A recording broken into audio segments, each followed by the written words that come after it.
Estamos sós em nossas lutas e aflições.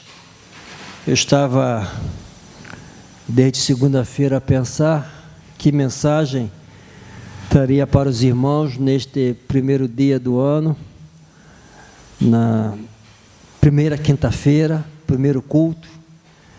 E quando eu recebi da irmã Maria Elisa os hinos, e estava lá o hino que nós cantamos, temos por lutas passadas, as mais difíceis, cruéis, então eu pensei nisso, né?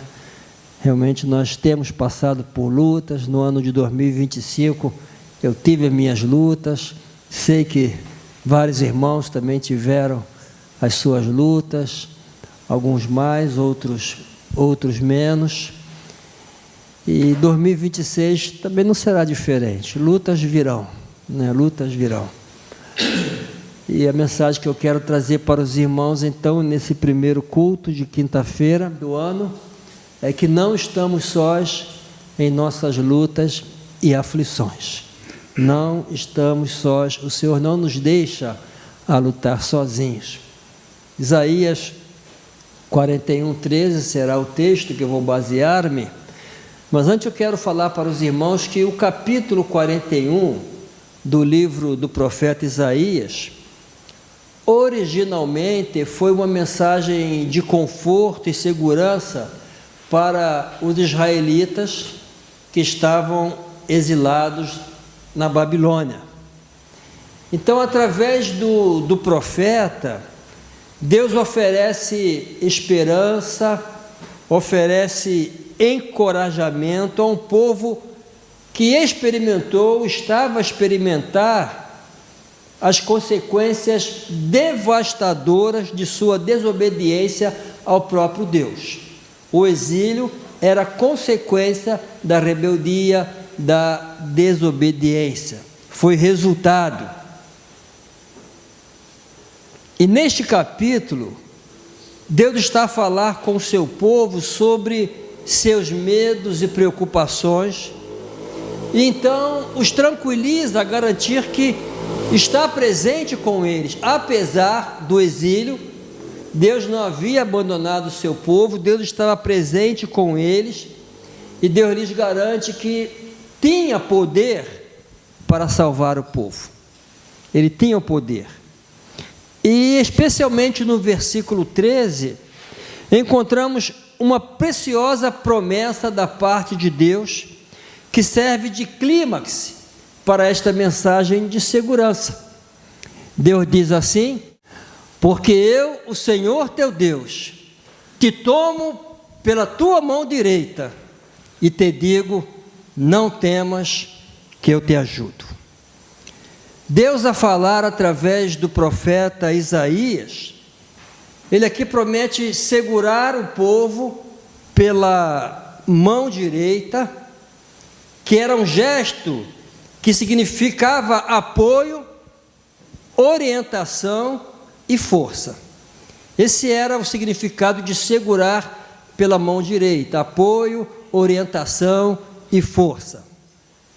A mão direita nas Escrituras é frequentemente símbolo de poder e ação. Quando Deus diz que segurará a sua mão direita, Ele está a garantir ao seu povo que será a sua força, será o seu guia. Irmãos, este versículo, especialmente, revela várias verdades preciosas sobre a natureza de Deus e o seu relacionamento com o seu povo, o seu relacionamento conosco.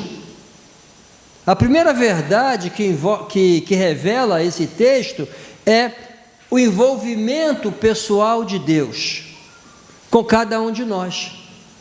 Ele diz: te tomo pela tua mão direita. Isso é envolvimento pessoal. A imagem de Deus a segurar a mão direita significa um envolvimento pessoal e íntimo conosco.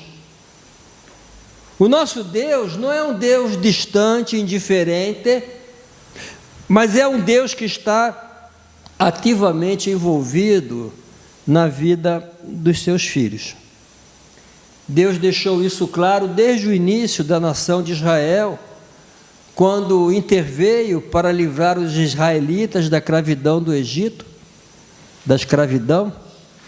Lá em Êxodo capítulo 2, conta que Deus apareceu a Moisés no meio de uma sarça ardente, e Deus lhe disse: certamente vi a aflição do meu povo, que está no Egito, e ouvi o seu clamor por causa dos seus exatores. Conheço-lhe o sofrimento, por isso desci, a fim de livrá-lo da mão dos egípcios. Observe, irmãos, Deus aqui diz: vi a aflição do meu povo. Ele vê. Ouvi o seu clamor. É um Deus que ouve. Conheço-lhe o sofrimento. Ele conhece. E desci a fim de livrá-lo. Ele age.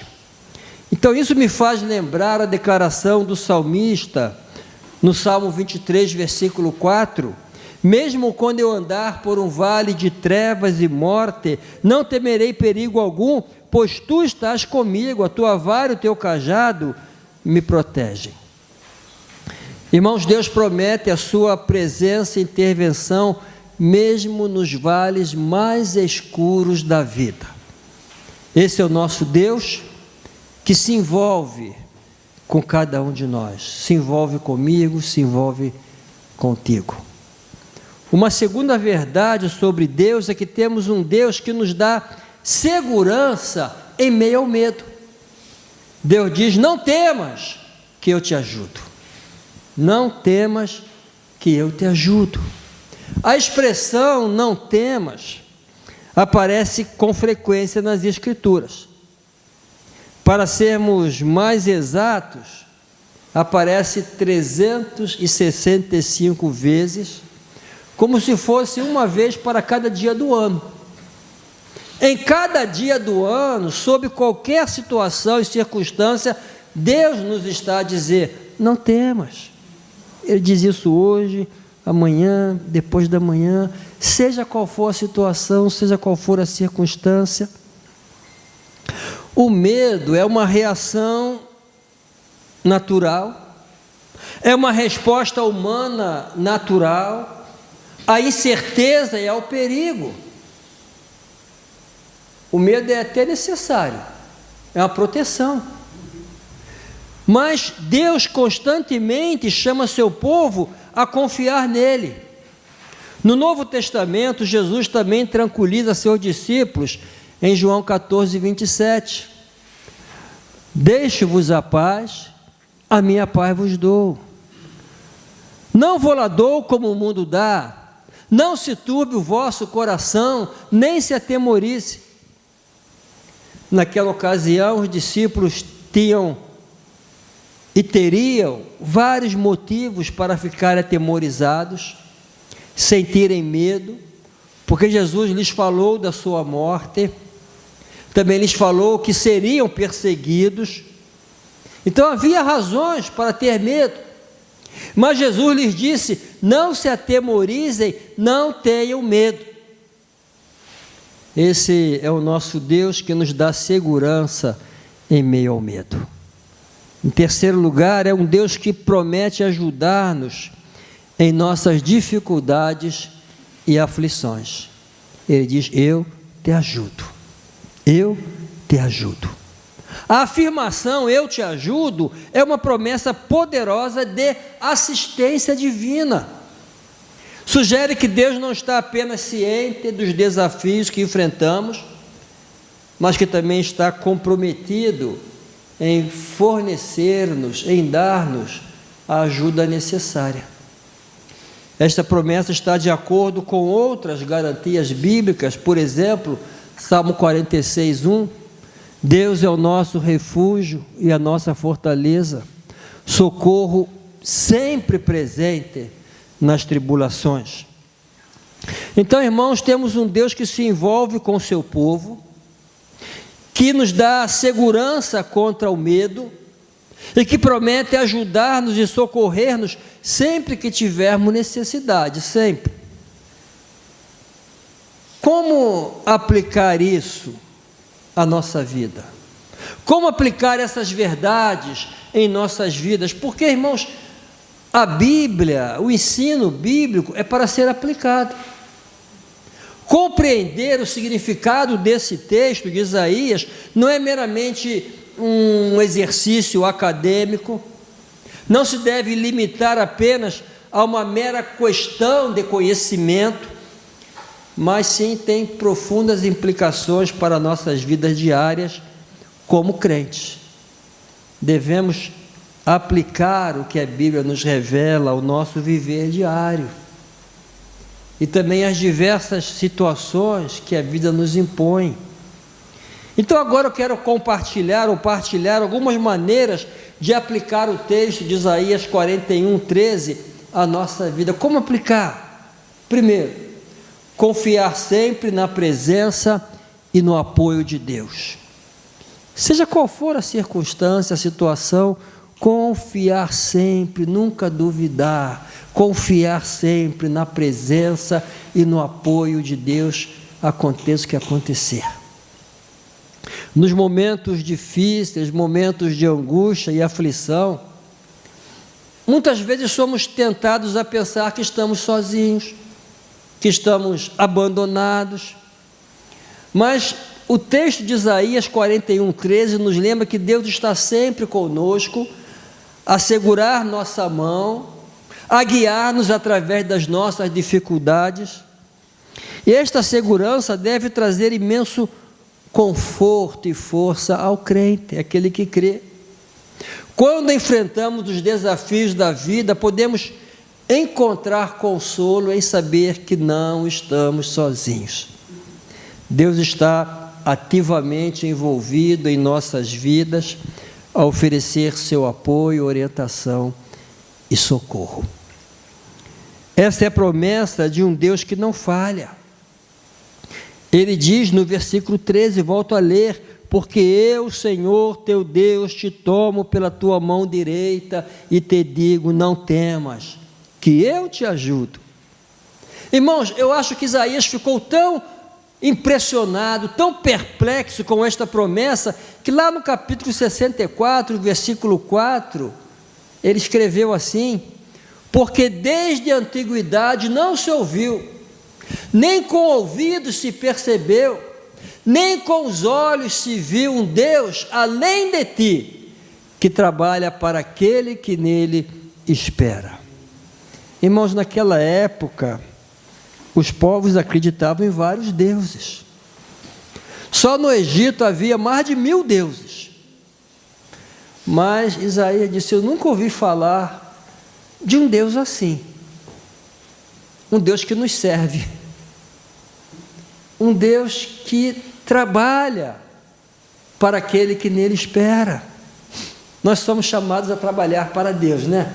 Tem até um hino que diz assim: vamos nós trabalhar, né? Vamos trabalhar. Mas aqui Isaías diz o contrário: Deus trabalha por nós. E Deus trabalha para nós. Eu acho incrível esse texto, né? Pensar nesse Deus grandioso que trabalha para aquele que confia nele. Então, seja qual for a circunstância, devemos confiar na presença e esperar pela ajuda de Deus. Essa é a primeira aplicação. Seja qual for a circunstância, Deus trabalha.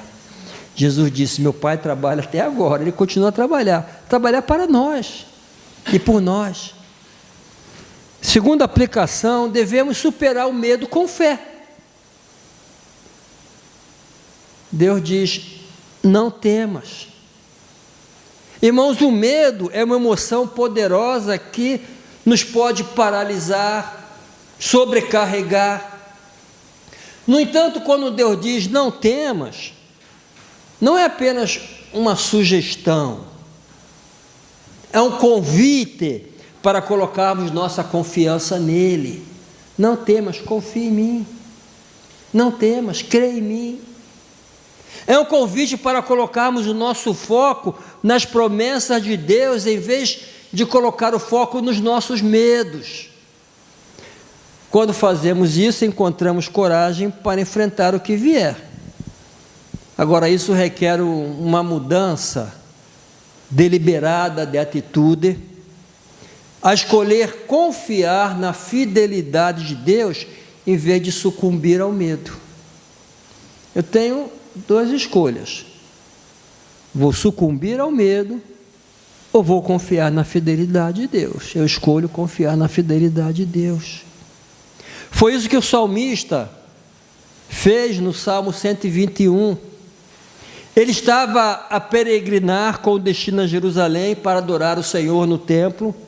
O caminho era cercado por montes que representavam perigos, pois ladrões se escondiam nos montes para saquear os peregrinos.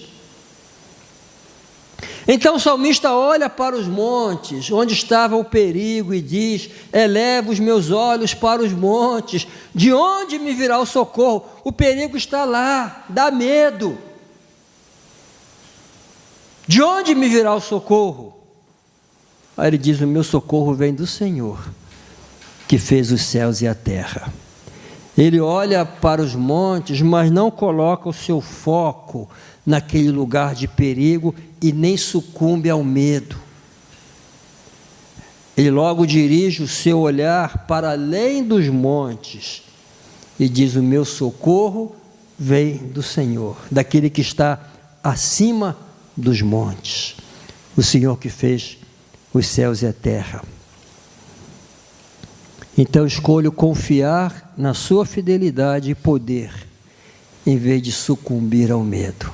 E a terceira aplicação: devemos depender integralmente, totalmente da ajuda divina, porque ele diz: eu te ajudo, porque estás atemorizado, qual a razão do teu medo, da tua preocupação, do teu desespero? Eu te ajudo.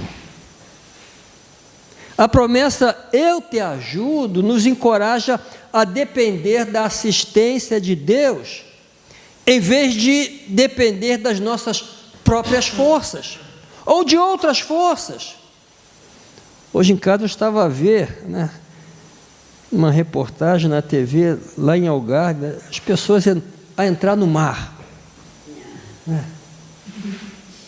com roupa de banho, sem camisa, aquela água fria, gelada, Aí depois saiu: entrei aqui para descarregar, tudo de ruim, tudo de mal. Então a pessoa estava a depender o quê? De uma água fria, salgada, do mar. Ao invés de orar a Deus, dizer: Senhor, Tu me ajudas, e eu creio na Sua ajuda. Então, é um convite a depender de Deus, em vez de depender das nossas próprias forças, ou depender de um mergulho no mar, para proteção.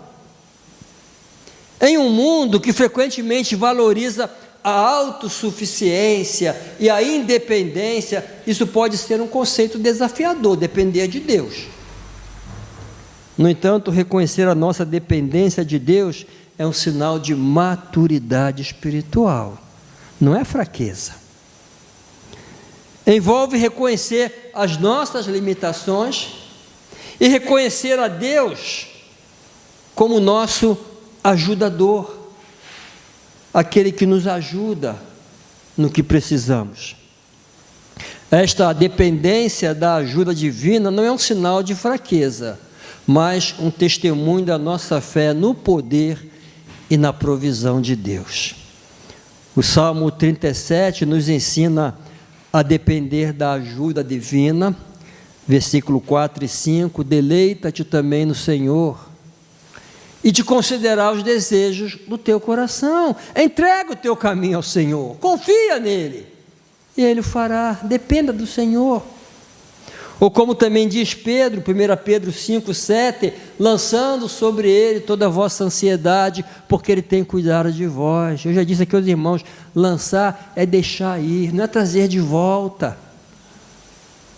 Eu cheguei a mencionar aqui uma vez sobre esses homens que ficam ali no Rio Sado, ali tentando pescar choco. Eu nunca vi ninguém pegar nada lá, mas ficam lá.